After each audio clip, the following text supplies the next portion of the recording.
अस्सलाम वालेकुम नाज़रीन, आप सबका इस्तकबाल है HN न्यूज़ में। मैं आपका होस्ट मोहम्मद अज़हरुद्दीन। आइए बढ़ते हैं तफसीलात की जानिब। HN न्यूज़ में आप सबका इस्तकबाल है। आइए नजर डालते हैं आज के अहम खबरनामे पर। नए साल के पहले दिन ही महंगाई से परेशान आवाम को एक और झटका लगा। सरकारी ऑयल कंपनियों ने 21 जनवरी 2023 से कीमतों में इजाफा कर दिया है। मीडिया रिपोर्ट्स के मुताबिक LPG सिलेंडर की कीमत में 25 रुपये का इजाफा किया गया। वाज़ेह है कि यह इजाफा कमर्शियल सिलेंडर पर किया गया है और घरेलू गैस सिलेंडर की कीमतों में कोई कमी नहीं हुई।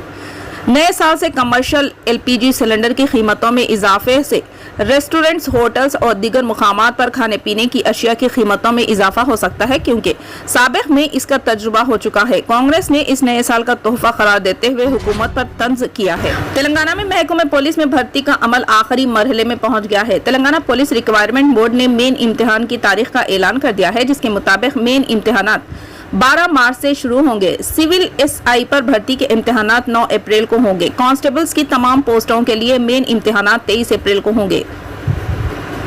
पेपर फर्स्ट सुबह 10 बजे से दोपहर 1 बजे तक और पेपर 2 दोपहर 2:30 बजे से 5:30 बजे तक होगा। वाज़ेह है कि पार्लियामेंटी इम्तिहान में क्वालिफाइड करने वालों के लिए फिजिकल टेस्ट लिया जा रहा है। यह टेस्ट इस माह की 5 तारीख को खत्म होंगे। इस पस मंजर में रिक्वायरमेंट बोर्ड ने मेन इम्तिहानात के शेड्यूल को हतमी शक्ल दे दी है। बोर्ड के ओहदेदारों ने बताया है कि वो जल्द ही ऐलान करेंगे कि हॉल टिकट कब डाउनलोड किए जा सकते हैं।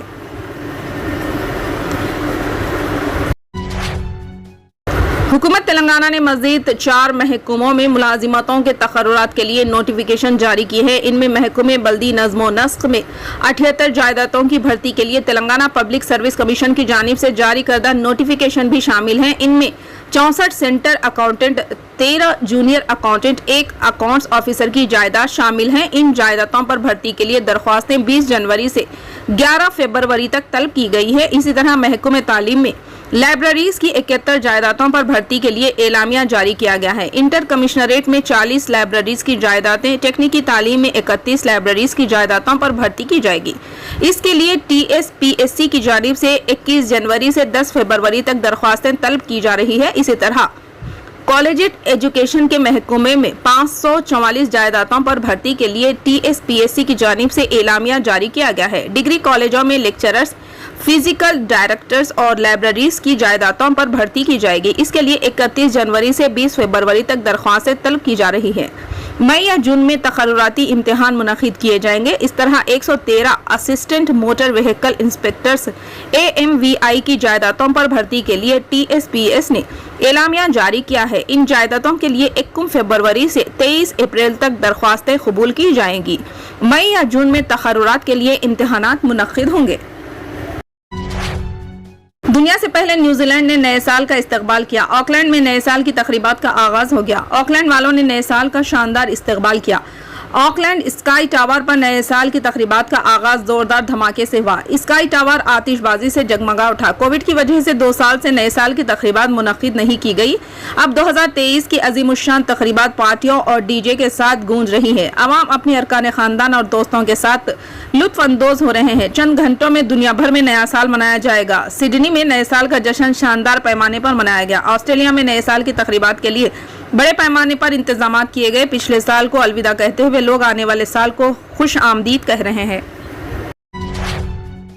ख्वाजा मोइनुद्दीन जिला सदर MRPF व स्टेट कोऑर्डिनेटर TS मैसा ने अपने सहाफती बयान में कहा कि चीफ मिनिस्टर चंद्रशेखर राव ने असम्बली में रियासत के तालीम याफ्ता बेरोजगारों के लिए मुख्तलिफ महकमेजात में बड़े पैमाने पर 8019 खाली जायदादों पर भर्ती के लिए ऐलान किया था और बतारीख 24 अप्रैल 2022 जारी किया। और इस ज़िम्मन में Telangana state public service commission के तहत ग्रुप 1 में 503, ग्रुप 2 में 783, ग्रुप 3 में 1365 और ग्रुप 4 में 9168 जायदादों पर भर्ती के लिए नोटिफिकेशन भी जारी कर दिया गया है। जोनल और मल्टी जोनल सतह पर जूनियर लेक्चरर्स की 1392 डिग्री और पॉलीटेक्निक लेक्चरर्स के लिए 738 और पुलिस डिपार्टमेंट में 16,614 जायदादों पर भर्ती के लिए फाइनेंस डिपार्टमेंट से मंजूरी हासिल करके नोटिफिकेशन जारी कर दिया गया है। इसके अलावा दीगर महकमेजात में भी आला पैमाने पर नोटिफिकेशन जारी कर दिए गए हैं।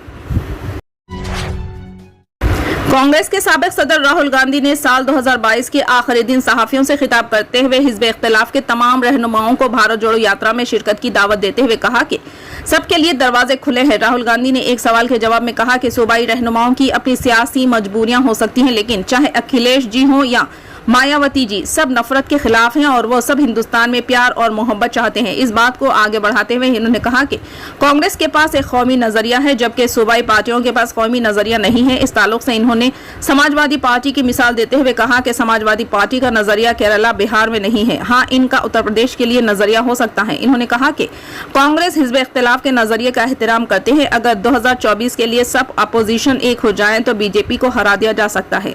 राहुल गांधी ने कहा वजीर आजम की पार्टी का नजरिया अलहदा है और ये एक नजरियाती लड़ाई है, सियासी नहीं, और ये बहुत पुरानी लड़ाई है। इन्होंने कहा कि जब महात्मा गांधी अंग्रेजों के खिलाफ लड़ रहे थे तो पूरी दुनिया इनको सुन रही थी, क्योंकि वो एक नजरियाती लड़ाई थी। बीजेपी के ताल्लुक से इन्होंने कहा कि अवाम में नाराजगी है और बीजेपी को हराने के लिए कौमी नजरिए की जरूरत है। इन्होंने कहा कि कांग्रेस और बीजेपी के दरमियान नजरियाती लड़ाई है, इसलिए बीजेपी कांग्रेस मुक्त हिंदुस्तान का नारा देती है। चीन के मसले पर इन्होंने कहा कि शहीदों के खानदान का दर्द वही महसूस करता है जिसके यहाँ कोई शहीद हुआ है। इस मौके पर इन्होंने कहा कि क्योंकि इनके घर में इनके वालिद शहीद हुए हैं और इनकी दादी शहीद हुई हैं, इसलिए वो नहीं चाहते कि चीन की सरहद पर कोई भी जवान शहीद हो और इनके खानदान को ये दर्द सहना पड़े। इस मौके पर राहुल गांधी ने कहा कि कौमी तालीमी पॉलिसी गलत सिमत में जा रही है। इन्होंने कहा कि भारत जोड़ो यात्रा के दौरान हजारों तुलबा से मुलाकात हुई और जब इनसे पूछा गया कि वो बड़े होकर क्या बनना चाहते हैं तो इनके पास सिर्फ 5 मुतबादिल थे। फिलहाल के लिए इस खबरनामे में बस इतना ही। देखने के लिए आपका बहुत बहुत शुक्रिया। अगर आप नए हैं इस चैनल पर तो सब्सक्राइब जरूर कर लें और बेल आइकन को दबा लें ताकि हमारी हर खबर आप तक पहले मिले।